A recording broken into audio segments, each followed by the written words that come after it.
Hola a todos, ¿cómo están?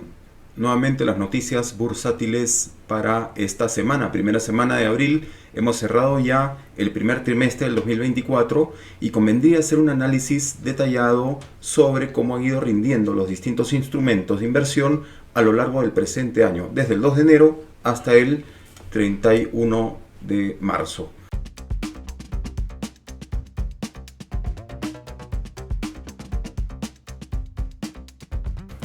Quiero comenzar con ustedes analizando los índices de las distintas bolsas del mundo. Una de las que mejor rendimiento ha presentado en este primer trimestre es la bolsa de Buenos Aires, ¿no? El Standard Poor's Merval de Argentina muestra una recuperación de 30.52% el índice. Esto significa que hay una buena respuesta por parte de los inversionistas ante las acciones que está tomando Milei, el nuevo gobierno, en cuanto a política económica, ¿no? Entonces va por buena marcha. Tenemos también buenos repuntes en cuanto a la bolsa de Taiwán, con un 13%, el índice DAX de Alemania, estamos hablando de un 10.46%, o el de Colombia, 11.53%.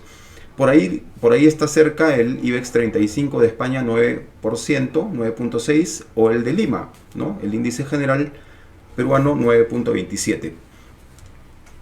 En general las bolsas en el mundo están con buena marcha en este primer cuarto de año. Las que presentan algunos problemas leves son, por ejemplo, Portugal, 1.81% de pérdida, Hang Seng en el oriente, 2.97%, o Brasil, Bovespa, la bolsa, 4.53% de caída, ¿no? Pero en general las bolsas en el mundo están con buena marcha. Pasando a otro rubro, el rubro de las divisas, ¿no? Tenemos, por ejemplo, que los yenes, las monedas en general orientales y de Oceanía, Nueva Zelanda, Australia, han presentado caídas con respecto al dólar, ¿no? Es decir, hay una diferencia importante. Por ejemplo, en cuanto a los yenes, 6.83% de diferencia de caída con respecto al dólar, ¿no? O no, los dólares neozelandeses, 5.31% de caída con respecto al dólar. Ahora, en cuanto a criptomonedas, la situación viene diferente. Me parece que el performance, el rendimiento a 3 meses de Bitcoin viene a ser 66%, un poquito más de 66%. Me parece importante, ¿no? Incluso superó la barrera de los $60.000 el Bitcoin, creo que ya llegó a los $70.000. Entonces, me parece que es la que está moviendo el mercado en los últimos meses. Muy lejos, decían otras criptomonedas, muy lejos en cuanto al rendimiento, ¿no? Vámonos ahora a revisar los ETFs, los fondos de inversión. A quienes les gusta invertir en el largo plazo, a quienes les gusta arriesgar, no arriesgar mucho, pues una buena alternativa son los fondos de inversión. Y en la imagen que de repente les puedo compartir, se puede ver que la mayoría de los fondos de inversión están cerrando en verde, ¿no? En este primer trimestre del 2024, ¿no? Tenemos en Estados Unidos al SPY con 9%, tenemos al índice QQQ, el tecnológico, 7%, o el Dow Jones, que son los principales. El Dow Jones Industrial, 5.6%, ¿no? Ahora, los que ven ustedes en rojo en la gráfica son los índices inversos, es decir, son aquellos que cuando la bolsa cae son los que suben de precio, ¿no? Se valorizan. En este caso, cuando la bolsa sube, son los que están bajando, ¿no? Entonces, de alguna manera significa algo sano que los índices inversos estén en rojo, ¿no? Tenemos aquí estos sectores de inversos como el QID o el SQQQ o el SOXS, ¿no? Pero en general tenemos una buena marcha de los índices de los ETFs en este primer trimestre. Sobre todo de los relacionados con las criptomonedas, ¿no? El GBTC en 74% de rendimiento en 3 meses, imagínense, en 3 meses, ¿no? Ahora, ¿de qué sí nos tenemos que cuidar? De los fondos de inversión del gobierno, ¿no? Todo el sector gobierno está en rojo, ¿no? No hay entrada de capitales en los fondos de inversión en rojo, que están alrededor de desde un 5,86% hasta un 1 o 2% en negativo, ¿no? Vámonos a otro sector de inversión que son los futuros. Los futuros han presentado cierres mixtos en este primer trimestre. Lo que sorprende bastante es el rendimiento que ha presentado el futuro de la cocoa, ¿no? Que estamos hablando de 133% de rendimiento en 3 meses. ¿Qué ha pasado con la cocoa? Que hay varios países africanos que están viéndose afectados por la corriente del Niño, por fenómenos climatológicos, lo cual ha impactado negativamente en la producción de cacao, ¿no? Tomemos en cuenta que África es el que concentra un poco más del 60% de la producción mundial de cacao. Entonces viene por ahí un problema de desabastecimiento, por lo tanto una sobrevaloración del cacao en sí, ¿no? Y de todos los instrumentos asociados al cacao. Entonces, al que le gusta el chocolate, pues vaya rompiendo el chanchito, porque creo que va a subir, ¿no? Va a subir el precio del chocolate. A ver, seguimos en los futuros, en el cierre trimestral.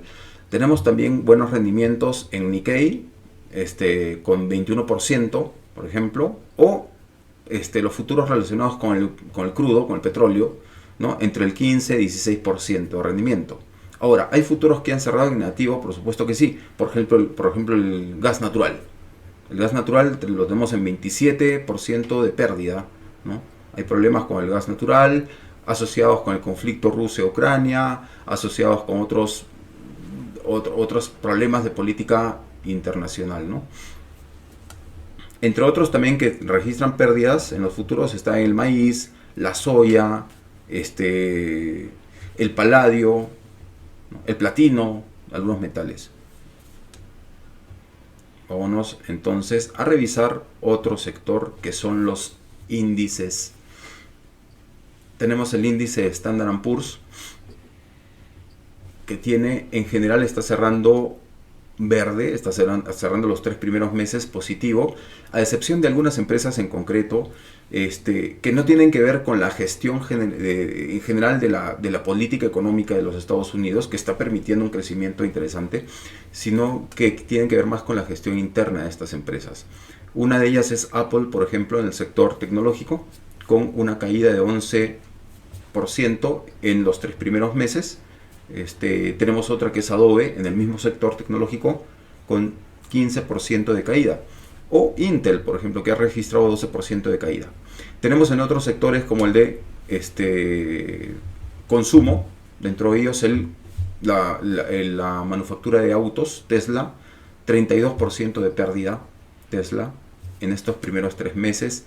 En el sector industrial está Boeing con 26% de pérdida, entre otras más, ¿no?